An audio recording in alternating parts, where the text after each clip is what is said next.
Hey there, and welcome into another exciting episode of A for Effort. I'm your host, Matt, and as always, we start off giving thanks to our unofficial sponsor of the podcast, AMC A-List. $19.95 a month gets you 3 movies a week at local AMC theaters in your area. Check AMC.com for theater listings and offer availability. On today's episode, we're going to break down the final installment of the Xmen franchise, Dark Phoenix. This franchise was one of the very first in the superhero genre. It's had its highest of highs with Logan and Days of Future Past, and it's had its lowest of lows, X-Men Origins Wolverine, X-Men Apocalypse. But Dark Phoenix just kind of meddles right in the middle. It's just a movie. There's nothing about it that's special. You call it the finale. I don't know if they ever believed this was going to be the finale until the Marvel deal happened, and we'll get more on that towards the end of the episode. But it's just a movie. There's nothing special about it. You called it the Dark Phoenix Saga. It's the second attempt at the Dark Phoenix Saga. In 2007, X-Men 3, The Last Stand, tried to adapt this same storyline, and it just failed. And guess what? This failed too. And it's not that, like I said, it's not that the movie is bad, nor is the movie good. It's just a movie. They didn't do anything special. And it's like, if you continue to do this, this is why people don't go see your movie. It had a record low for the X-Men franchise, $40 million open. Nobody wanted to see this movie. That's disappointing from a fan standpoint because there, like I said, have been some wonderful, wonderful highs in this franchise. Logan is an extreme high in this franchise. It is one of the best superhero movies of all time. The lowest of lows, X-Men Origins Wolverine, at least gives you a story, something to sink your teeth into. But this is just bad. Like, just plain out nothing at all. And I have some things about it that I just can't wrap my head around. And the first thing is, why is Mystique the leader of the X-Men? She has never, in one iteration of an X-Men comic book, ever been the leader of the X-Men. She is always part of the Brotherhood of Mutants, and I don't understand where this concept came from.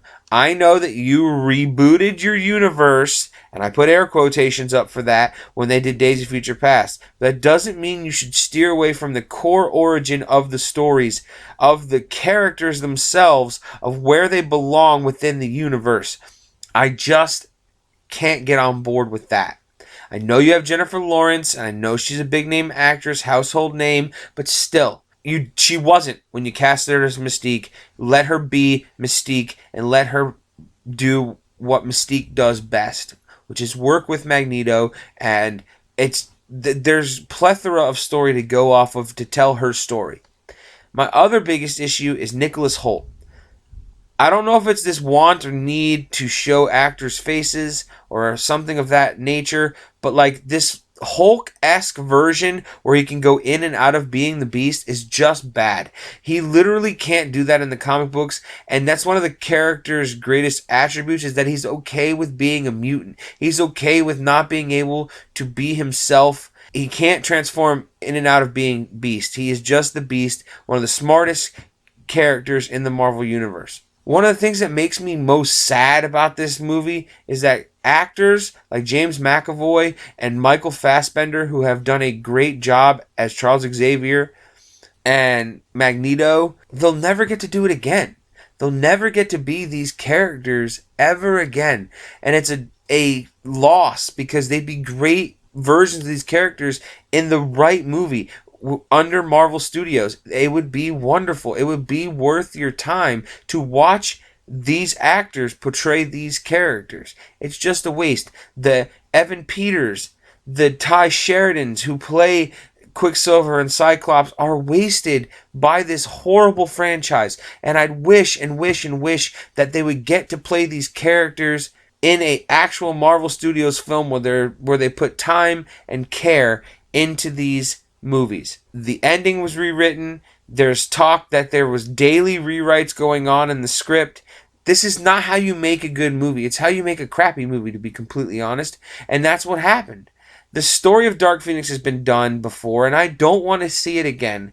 I put this to bed. Marvel will put it to bed. We may not see the X-Men for 5 to 7 years, and that's fine. It's upsetting, but it's fine. Disney purchased 20th Century Fox, and with that, these characters get to come home, and they get to be with the Avengers and the Guardians of the Galaxy, and we're going to get a great franchise out of this down the road. But this movie was just terrible. Sophie Turner was okay as Jean Grey. Jessica Chastain was just wasted as what I can only assume was supposed to be the Super Skrull, but not. I don't know. I can't really tell. It's just a bad movie. I didn't have a good time with it. It gets an A-. It's not good. It's just not good.